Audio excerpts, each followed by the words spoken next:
owner member, all the way on my far right. Ken Finger, a owner member. But you do not go with the steps, you come on the side. Did somebody say something? She's giving She's dropping it down. Oh, sorry. Valene Aqua is a public member. Jean Anderson, a New Rochelle resident and a brand new member. I think most of you probably know that already. She was sworn in as a tenant representative at our very first public hearing in Mount Vernon this year. She's, I think, helping Eddie May get here. And Elsa Rubin, public member. Chuck Lesnick, our counsel. And our court reporter is Richard Heredia. So, again, welcome everybody. This is going to be a pretty short meeting. The agenda is to listen to presentations from the tenant representative on the board and the owner representative on the board. As I think you probably also know already, our other tenant member, Reverend Emma Jean Lofton Woods, had surgery on her jaw a number of weeks ago. She can't talk, from what I understand, and so she hasn't been able to come to any of our meetings. I mean, it was really terrible, terrible timing, because Jean, as you know, is brand new. It's really, she just sort of got thrown into the fire at the last minute. She has been diligent about listening to all the presentations and, talking to people just to get as much information as possible. And now she is going to be the only representative who will be able to represent the tenants in these presentations. Presentations get up to 20 minutes, don't have to take 20 minutes. After each presentation, the board members will have an opportunity to ask questions and make comments if they wish. And then I'll just announce the next meeting, which will be to hear rebuttals and have the vote on the guidelines. And we'll entertain a motion to adjourn. So, as I say, this will be short, which is just as well because we're all sweating. At least I am. And unless, Chuck, did you have anything you wish to add? I'm fine. I'm just... The two board representatives who are making the presentations agreed that at this meeting, the owner representative will go first, and the tenant representative, Ms. Anderson, will go last. And we'll do it the other way around at the rebuttal meeting if they wish to make rebuttals. So, Mr. Finger? Yes, Madam Chairperson. You may step to the podium, please. Thank you very much. Thank you, my goodies. And we will get transcripts of these proceedings. All of the board members, we don't have to go crazy to take notes.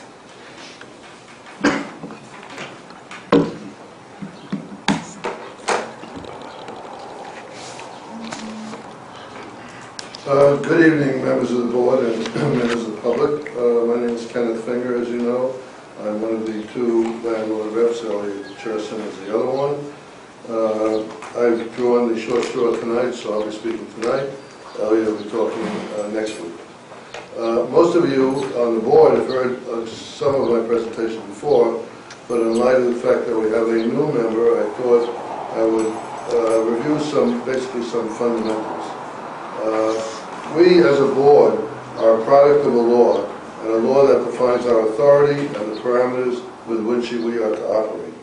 While the tenants, of course, would like to lock in rents forever at their present status, the law does not provide that.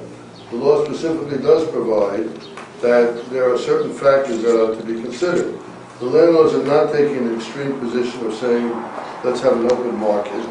They will be asking for an increase that not only allows them to keep up costs, but to make up for past failures to do so, such as last year and a few years ago, and to make a reasonable return on their investment. If you can't make a reasonable return on an investment, why invest at all in real estate? I would like to point out a couple of realities. Much of what we have heard from the tenants have to do with affordability, and that the present economy does not justify an increase because of the issue of affordability. Our chairperson rightfully pointed out in the very first hearing that affordability is not a factor that should be considered, and with respect, I could not agree with her more. When we look at the Emergency Tenant Protection Act, it says that in order to establish guidelines, we as a board shall, and that word is mandatory, and means must, consider among the following things. Number one, the economic condition of the residential real estate industry in the affected area, which of course is Westchester. I submit that the industry at this time is at a crossroads. The number of ETPA units are decreasing yearly and are actually 50% of what they were a number of years ago. And why? Because we as a board are driving landlords out of the industry. You heard, among others, from Mr. Solari, who has sold his buildings. Other small owners have said that they have to work 2 jobs to keep their buildings going. And they don't even invoice for management, which is not included in the expenses. 2, real estate taxes and sewer rents. Obviously, these have gone up, and you as members of the public know this. Moreover, the alleged 2% tax cap is a farce. Communities such as New Rochelle here, where we are tonight, make the cap by cutting out, number one, the library from the general fund expenses, and having a separate fee for that, and then cutting out garbage collection, and having a fee for that. Not a tax? Really. Gross operating costs, number 3. Of course, these go up yearly, as does inflation. 4. Cost and availability of financing. We all know that the Fed just raised interest rates and said that they're going to raise them even more. 5. The overall supply of housing accommodations and vacancy rates. The charts show that the TPA housing accommodations, as I've said, are going down, and vacancy rates are down also, making less units available for the increases as to what extent they're given, and also for young families and those who would like some mobility in the marketplace of housing. 6. Relevant data from the current and projected cost of living, including this year, the cost of fuel, among other things. We saw in the PIOC, price index of operating costs, given us by DHCR, that costs and expenses are expected to rise. I refer you to that. And 7, such other data as may be available to them. This refers to data, not anecdotes and anecdotal matters, but data, figures, computations, etc. One item that you should consider is that the county is requiring all landlords to switch from number 6 and number 4 fuel within the next couple of years to number 2 fuel, which we all know is considerably more expensive. So while fuel costs went down this year, the landlords can anticipate having to change their boilers or burners so that they can accommodate number 2 fuel in the very near future. I must repeat that the economic and social ills, the lack of adequate income, and the failure of our government representatives to provide adequate subsidies is not the landlord's fault or the landlord's problem. It is a governmental issue, and we cannot expect the landlords to subsidize the politicians' failure to set aside money for housing or work to assure proper housing. We have SCREE, the senior citizens, and DREE, the disabled programs that not all of our cities take full credit advantage of. We should have more Section 8 programs for those who need it. We should have our assembly people, rather than come here and wring their hands, put through legislation in Albany to assist the tenants, rather than give us their empty words. The cities, for SCREE, can allow a tenant to earn up to $50,000 and you still get SCREE. But cities such as Mount Vernon, for one, had a $40,000 threshold. New Rochelle, a little over $20,000. Yonkers was $29,000. I think it was going up to 50. 50. Went up to 50. And White Plains, $18,500. These cities, where a majority of the ETPA apartments are, do not even adopt the maximum income that can be earned by an apartment dweller before being disqualified for SCREE. It's disgraceful that it took Yonkers all those years to go up to $50,000. This year, we again had virtually no tenants testify except for their representatives, but had numerous individual landlords testify. In fact, one tenant representative testified twice as did Mr. Hannity. What we did learn is that, one, there was virtually no testimony complaining about conditions in the buildings except for one or two tenant reps. And as a matter of fact, I think that out of the over 25,000 households, without over 50,000 citizens residing there, we had less than 5 or 10 people registering any complaints about building conditions. If you look back to 2010 and 11, when a 0-0 kicked in at that time, the amount of repairs and maintenance increased only 2.8% after that. This last year, when the O&M figures were received, had the increases from 2015, which hit in 2016. So this year, the maintenance went up, since 9 of the 12 months were with the old reasonable increases. The conclusion is clear. If we want the landlords to provide properly maintained and adequately repaired buildings, we have to give them increases, as you have for the former years, and when those increases kicked in, repairs went up. However, the lack of increases last year, when it eventually kicks in next year, this rest of this year and next year, will result in less major improvements that cost out-of-pocket money. I would like to comment on the clever charts given to us by Ms. Roche. And Chuck, can we hand this out? I have a handout here. If you'll note,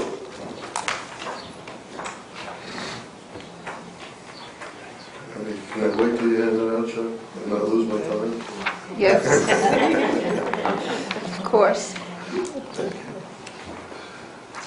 If you'll note, Ms. 17 Roche seconds. used the year 2016 to 2013. Well, why did she use that? Because that was the 1 year when there was a substantial income change. If you looked at 2016 as against 2010, the difference in income from 2010 to 2016 was 4.01%. If you look at 2016 against 2011, it was the difference in income, total income, was 3.19%. If you look at 2016 against 2012, the difference in total income was 0.12%. And if you look at 2016 against 2014, it was 5.95%. So it's no surprise that when the charts were drawn, that this was 1 year was used, and we would submit that it casts a pall upon the validity of that whole chart for among other reasons, and I'll deal with a couple later.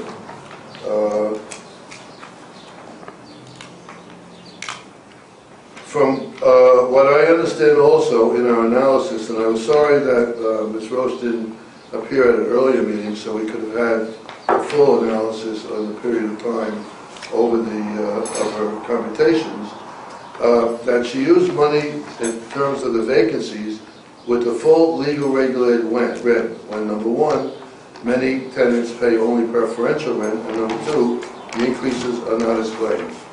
And I got another one, Chuck.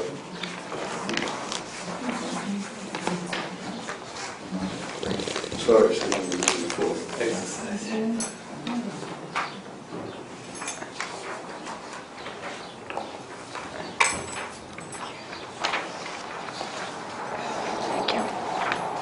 If you go halfway down this page, I analyzed the increases. And I'm not a mathematician, so forgive me if there's slight mistakes. But for 1 year after a vacancy, 17.5% of the increase were under 5%. This is using DHCR's numbers. 17% of the increases were under 10%. 10% were under 15%, and 19.4% were under 20%. And 4.4% of the apartments actually decreased. So that's for a 1 year lease after vacancy. So that when you look at that, the majority of apartments were under the amount allowed as legal regulated rent, which would be over 20%. For a 2 year lease after a vacancy, 12% of the increases were under 5%, 13% of the increases were under 10%, 8.5% of the increases were under 15%, 8% of the increases were under 20%, and 1.7% actually decreased. The average expenses per apartment, using the expenses in the chart, including depreciation, is $1,269.95. Yet 65% of the apartments are under $1,499. And assuming that half of them are under $1,269, 45% of all apartments are under the cost to maintain them. Therefore, the average landlord, or the other tenants actually, subsidize 45% of the apartments. This necessitates a low rent adjustment that I'll get to later. In claiming, in Ms. Rose's chart, in claiming that there are profits of 28 to 38 million, what she did is she took and added 2 years together. This is not a result of a one-year quote profit. And secondly, it was the use of the illegal regulated rent, which now you know doesn't even apply in half the apartments. Moreover, her estimate of higher rent vacancies is also faulty because for this year, because she doesn't consider the higher threshold to deregulate, as well as the alternate case, which requires you to be continued under ETPA even after you've met your threshold on a vacancy. I would also like to engage for a moment on a philosophical discussion about the effects of ETPA, even though I understand that that's a statutory matter and not one that's for this board to decide. However, I think by this board continuing to give zero increases or very minimal increases, we are in effect destroying the availability of housing. And the tenants who are claiming that they would like a zero increase are reaping what they sow. At the end of this presentation, I'm going to hand out several articles from such various sources as the New York Times, New York Post, and the National Bureau of Economic Research, which dealt with the end of rent control in Cambridge. And the sky, of course, did not fall down when rent control ended in Cambridge. And all these articles show the fallacy and that New York, or argue that New York would be better off without rent control. Now, a couple of them, of course, refer to New York City, but Westchester, in terms of the rent control, is not all that different. Moreover, when we're talking about the deficits and difficulties of rent control, there are many issues that the low increase contribute. Number one, they assist in inhibiting new construction. People will not construct affordable housing without subsidies from the government because they're afraid of the impact of rent control. Deterioration of existing housing. We've heard many witnesses testify that you have less incentive to make your capital repairs where you don't get a reasonable increase. Because remember, even though the capital repairs, in some cases, not all, can be paid back by an MCI, you have to lay out all the money in advance, and things such as interest to borrow that money are not included. You have reduced property tax revenues. Those are the revenues from the community that are now lowered because tax surcharges are easier for the landlords when they're limited in their rent increases. You have the administrative costs of the government, which is saving money here tonight by not providing air conditioning.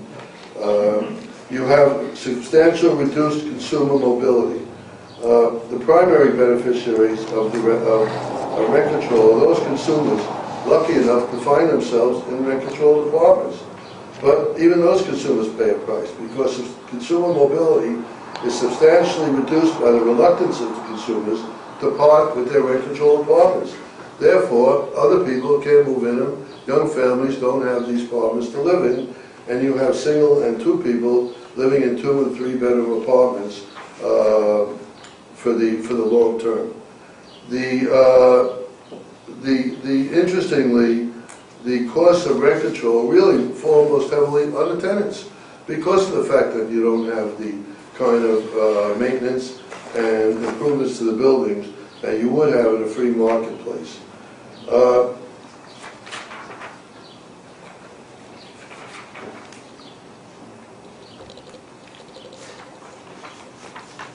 The cost-to-income chart, which we've heard a lot about, which went down slightly from last year, excludes such expenses as mortgage amortization and establishment of reserves for capital improvement, and establishment of reserves for MCIs, or capital improvements that don't get MCIs. And yes, it doesn't include profit.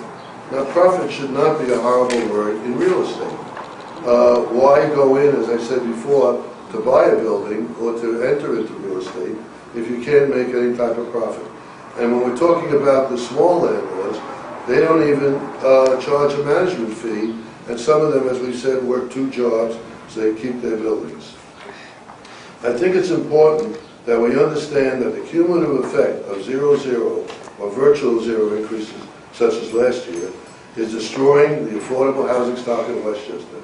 It's no surprise that the amount of housing, as has been pointed out repeatedly by Mr. Hanratty, has gone down from 50,000 units to 25,000 units.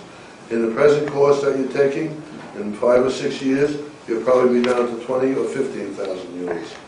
Landlords have no incentive to maintain and keep up their property with a 0 increase. The artificial limitation, as I've said, is a drag on construction. And if we want people to invest in and improve their housing, we have to make there an incentive for people to invest in that housing.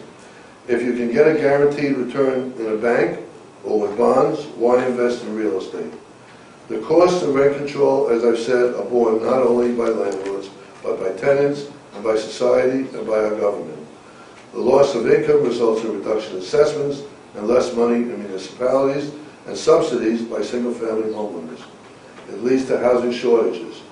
We only have to look at Chicago, Philadelphia, Boston, where controls were lifted, and other communities where vacancy rates are well over 7%, as distinguished from Westchester, where they're under 5%. Over the years, as I said, long-term tenants continue to stay in their apartments, reducing the availability of housing for new tenants.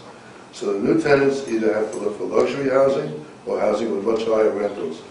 This skewing of the market can be avoided by at the least providing a low rent guideline in addition to the regular percentage increase.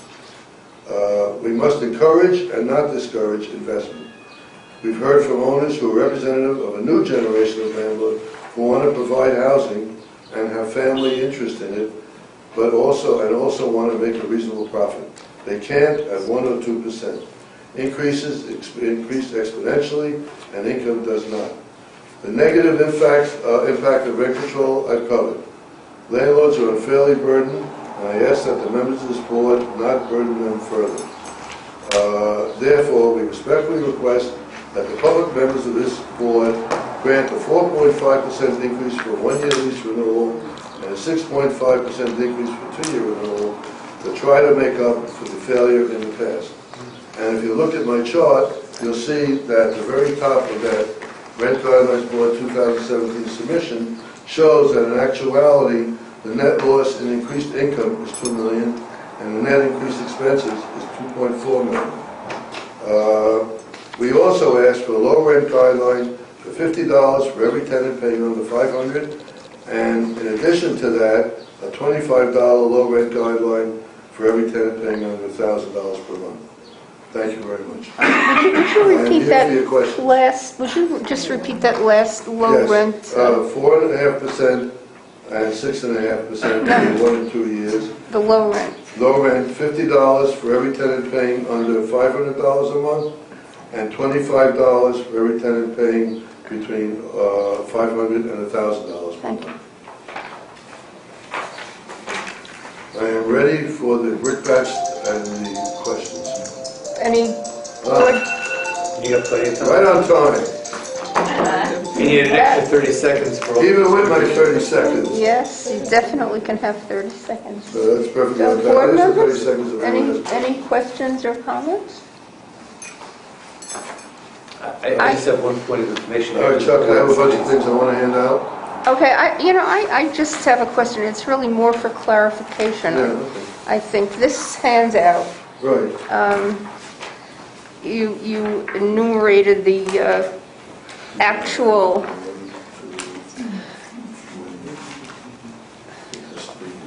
I'm sorry, Judy. That's okay.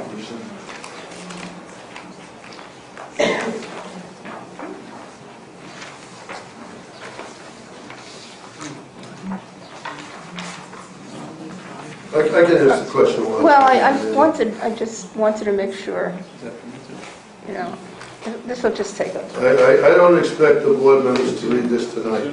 What? There were two, right? There's going to be 3 or 4. Three. All right, I'm But I'm giving you your homework. I'm so gonna this will be ask- next week. going to ask my question now. You noted that Genevieve Roche counted that her presentation and her handouts counted all as legal rent-regulated rent, Right. when the reality is virtually the majority and much less. Right, And then you actually enumerate the. exactly. Is it safe to assume that you're referring now to preferential rents, which? Yes, if it's under legal regulated rent, it's preferential. Yeah, so that's what all these figures refer to, all these percentages and so They're in forth. effect preferential rent because the landlord could charge more. Well, what would In they order be to- if they weren't preferential rents? Well, you have to actually, in order to have a particular preferential rent, you have to put things in the lease so that you can at some point go back. So, yes, I think the shorthand way is it is preferential rent. Well, I mean, I'm not sure where these figures all come It from. came from the charts handed out by DHCR. Well, not the columns showing the number of apartments that went an increase in rent on a vacancy, 0 to 5%, 5 to 10%, 10 to 15%, 15 to 20%, and it gave a total on the bottom. And what I did is I divided total on each bottom. On the bottom, for example, of 5%, it was 40 apartments out of 900. It came out to about 5% or something like that. Well, So well, I just did a simple mathematical calculation. I guess, you know, I do have a question, because I'm not sure how you justify asking the board to consider that the 20% allowable increases, in effect, you know, are really not what the owners are receiving Right. because of apparently quite a few preferential rent situations. But yet you were very emphatic in that the board should not consider the affordability and the whether or not the tenants can afford high increases, and that's why you want to have a, you know, you ask for a low rent increase. I mean, in effect, it seems to me what you're doing is asking the people who, long-term tenants, Right. who pay relatively low rents, and we know there are a bunch of them, Most of them probably to are long-term. They have to be long-term. well, if they're long-term, they're paying, you know, rents that probably are lower than market, certainly. Yes. But in effect, you're really asking them to subsidize the owners for the owners' lack of ability to collect the legal regulated rents on all these apartments in which they offer preferential rents. Well, what you have now actually is all the other tenants subsidizing them.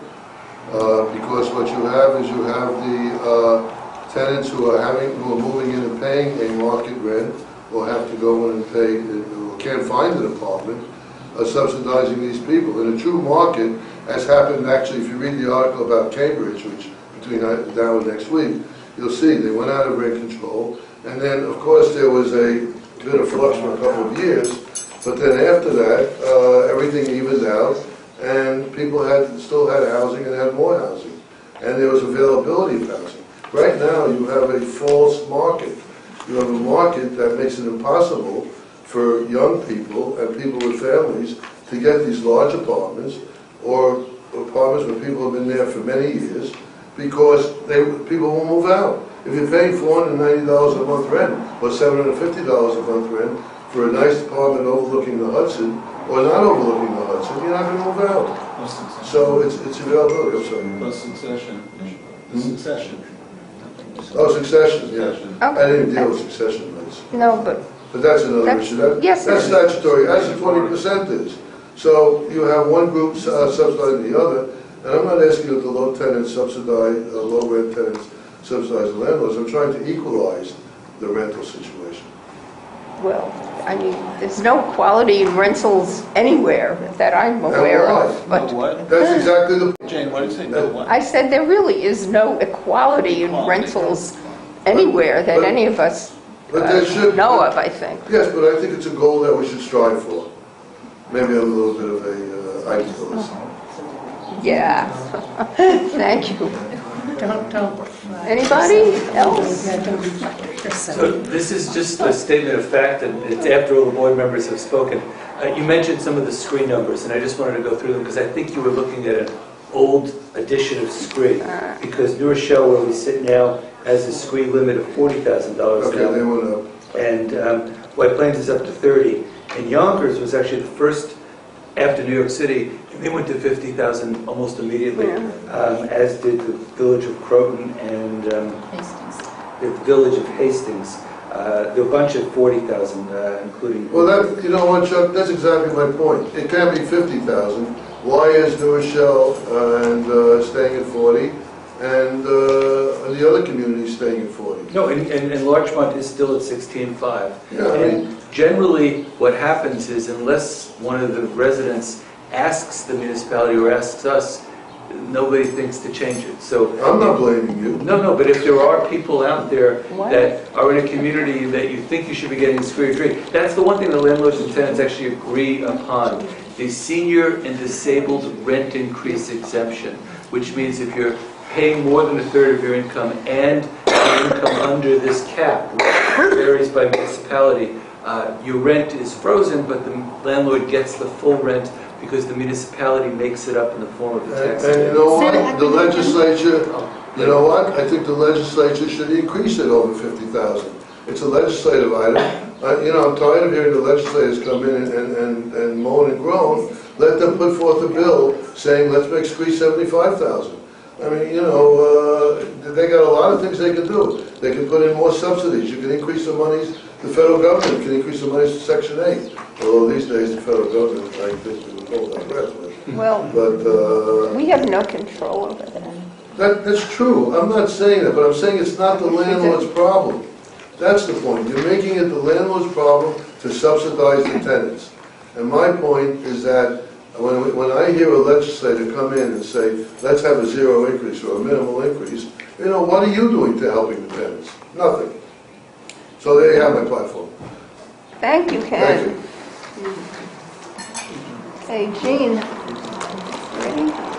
Jean Anderson is going to Well, I left myself. speak before the tenants. You look at the pen? No, those aren't my pen. Is that my pen? Is this it? No, those aren't mine. That belongs to school. Thank you. Good evening, everyone. My name is Jean Anderson, and as you know, I'm the newest member on the Rent Guidelines Board.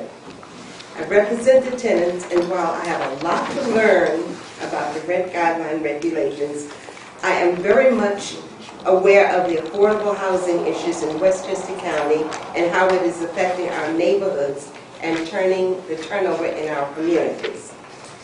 I was employed by Westchester County DSS for 29 years. I witnessed families being torn apart because of the lack of affordable housing. Families were sent to shelters. Children were sent to live with families in other states.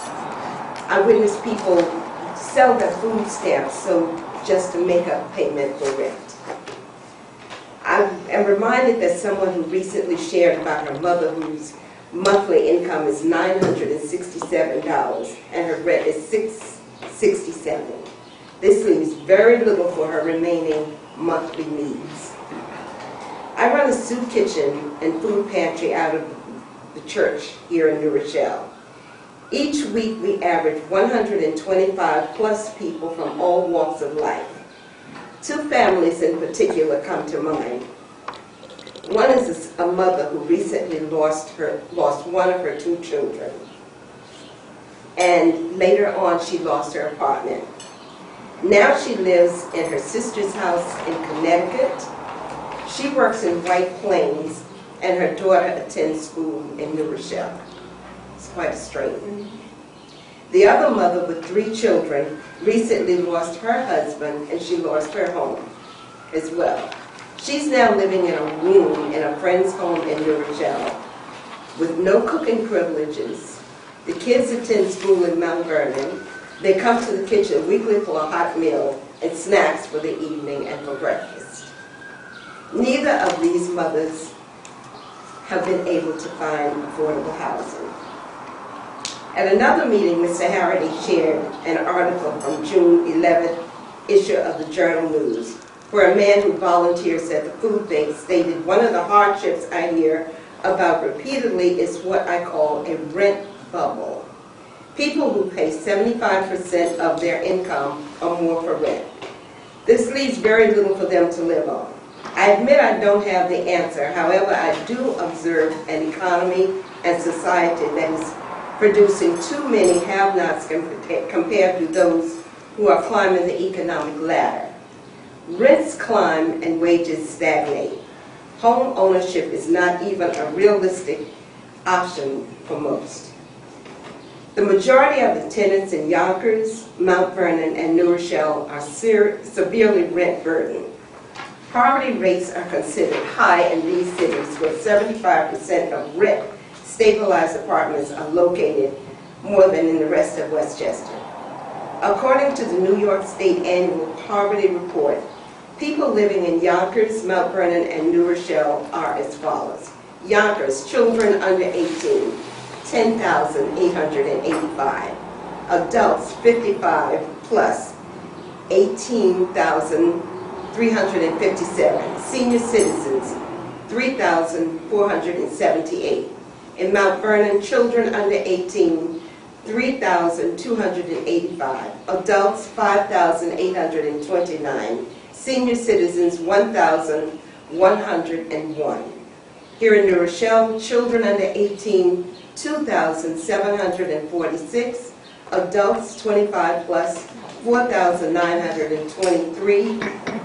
Senior citizens, 65 plus, 1,253. According to information shared by Mr. Harity and Mrs. Roach, the income from vacancies show the increases is 8 million plus for 2 years. The projection for 2017 shows that expenses before interest and depreciation in 2017 could increase a highly unlikely 9% over those in 2016.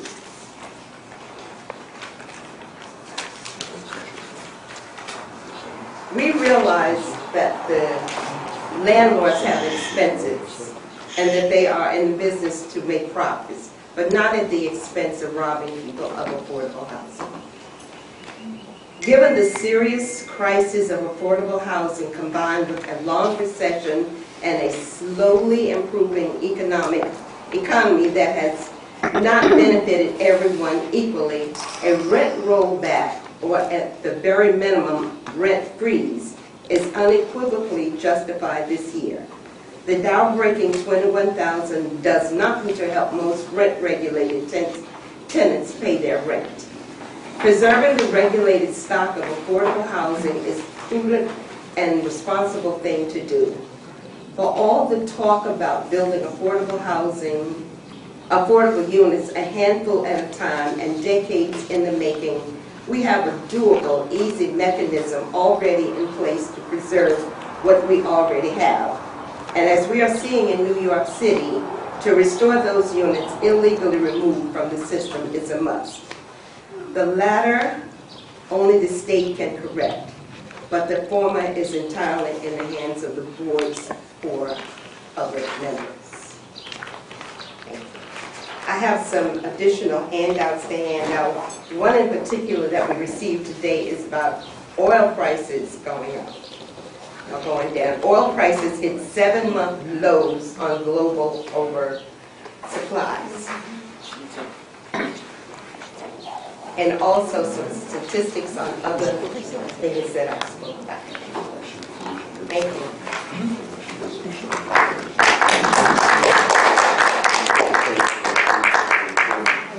Don't sit down yet.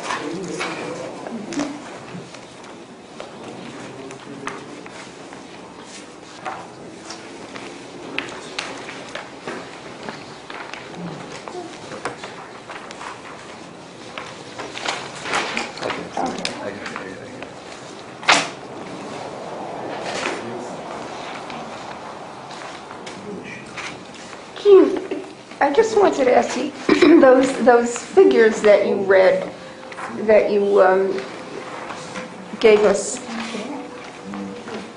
of the thousands of children and seniors and stuff, what did they relate to? I'm not sure I caught that, and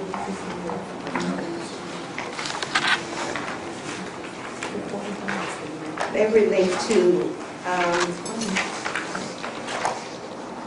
people living in poverty. Okay. Thank you. I think I missed something, and I wanted to make sure we all understood what those figures were. Do any board members have any questions or comments for Jean? Well, I think for a first time, I gotta say, for a first time board member who's been on the board for what, 3 weeks now? You did great. Yeah. Thank you. Not that Ken didn't do great, but he's an old hand. Thank you for the left-handed compliment. Well, you know, most My grand left. Okay, I think there is nothing else on the agenda except to let you know that our next and final meeting will be next Tuesday, a week from tonight, at White Plains City Hall, 7 o'clock. Ken, I'm sorry. Ken. White Plains City Hall, same place as we have been once this year. This will be to allow the tenant and owner representatives to offer, if they wish, 10-minute rebuttals to the presentations that were made tonight. The board will ask more questions if it wishes to. Somebody will make a motion for a guideline, the board will discuss, and we will ultimately vote on the guideline for leases that commence on or after October 1st of this year, 1-year and 2-year leases. So, anybody have anything to add? In that case, can I have a motion to adjourn? May I have a motion? How do we get the minutes So of moved. today's meeting? Do we get the minutes? So All we do, right, one second, all right? I move There's a to motion to adjourn by Ken Finger, second. Any discussion? Who made the motion? Ken, who's second? Ken Finger, I'm sorry, seconded by Elsa Rubin. All in favor? Aye. Any opposed? We're adjourned. Okay.